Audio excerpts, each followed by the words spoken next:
Hello everybody and welcome to the capital Dishwheels.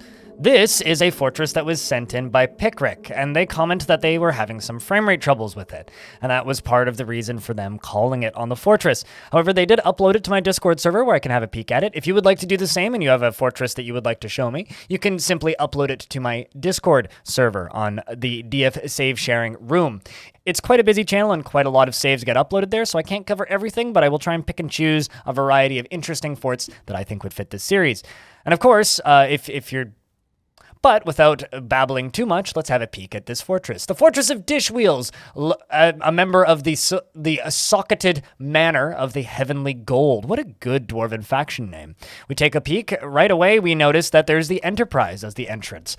Actually quite cool. I'm not gonna lie. I'm never gonna complain about Surprise Enterprise. When we move up here, we have a location for training. There are Marks Dwarves training up here, as well as a just normal barracks. So normal barracks and Marks Dwarves. And they are training, as you can see. They are firing off. I do fear that you would have some trouble actually making them fire through this at the enemy. For me, I always have the most luck if they simply only have a one-tile wide area to fire out of. But that being said, if you've been able to make this area work, then that is fantastic. I know that a lot of people do have trouble getting the archery and range dwarves to work. Now we have a very curious stair design. Now, because they did talk about frame rate, I'm going to be talking a little bit about frame rate in this video. This is a very curious stair design. They've got a very good stair design right there, but this just adds possible pathing. In fact, you'd be better off having 5 completely separate stairwells with this pattern. This is going to do some weird things for directions and dwarves having different options for pathing. So I would consider either using the optimum routes options here and just straight up locking out certain areas of this, or alternatively redoing this stairwell, because that might be the initial source of the frame rate problems that I'm seeing. As we scroll down here, we eventually realize that this is actually a very large fortress that is beneath a cavern layer. We do also have this wonderfully harnessed aquifer sitting here under this cavern layer, which is dribbling down and making a very, very, very, very large amount of mist down here. And then an open cavern layer, which is ballsy to say the least, but open cavern layer. And as we scroll down, we will eventually see that there's another open cavern layer there. These dwarves are very accustomed to living on the edge of the caverns. I would like to know how many dwarves have fallen down that stairwell, because there is water running down that. And I think it's practically just a matter of time before someone goes, wee, splat, at the bottom of that. But now that we're in the fortress itself, we can peek around. This actually very much reminds me of Riverdance, one of my previous forts. I really, really, really like this tavern. This tavern's ginormously gargantuanly big, but awesome. I mean, it's got this 3 Z-level high ceilings that you can look all the way down and in and watch all the dwarves doing their thing and wandering around. Absolutely beautiful. There's a series of temples up here, all with very well-appointed gem windows. And, of course, all of the furniture appears to be made of silver. This upper layer here is filled with bedrooms, as well as an extraordinarily fancy-looking library that's a little bit empty and could use some more tables. But I still won't complain about that. Plenty of very nicely set up bedrooms, some including weapon racks, some not so much. There's a little well over here, as well as some temples and various other spaces for the dwarves to spend their time. So looking for sources of FPS problem here. This fortress is designed in a way that I would say is expected to be laggy. I do have to say that this is an awesome spot for the king and queen. It's just beautiful. Like, that is a wonderful bedroom. But this is a fortress that I would say is just kind of built to be laggy.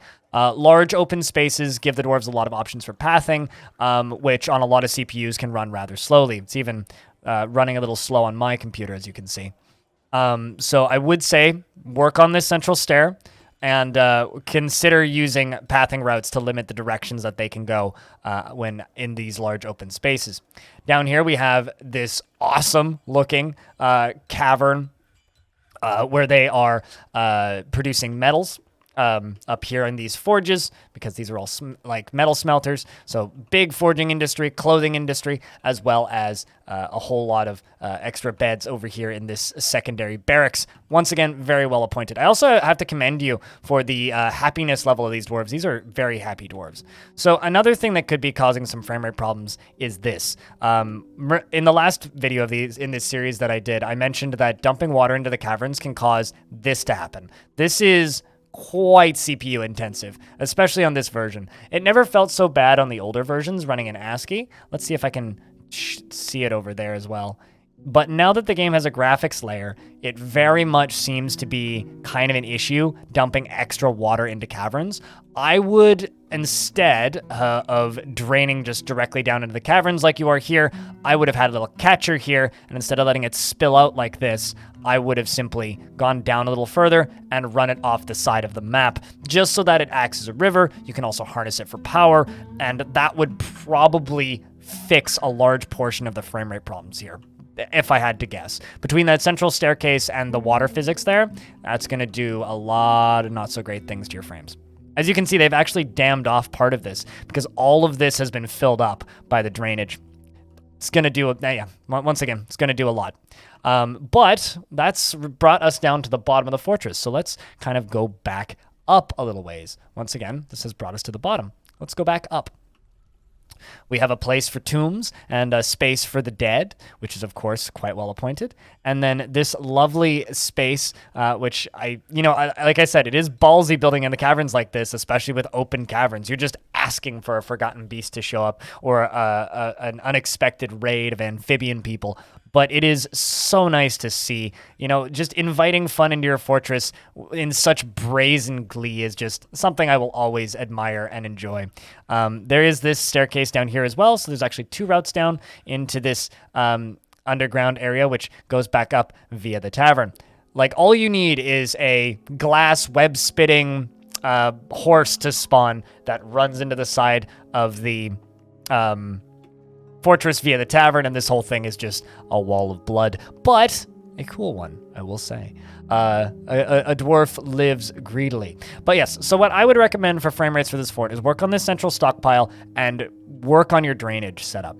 Try and come up with something that isn't so willing to flood and overflow and trickle and just let water physics go crazy, because that is something that will impact frame rate quite heavily and will cause the game to slow down.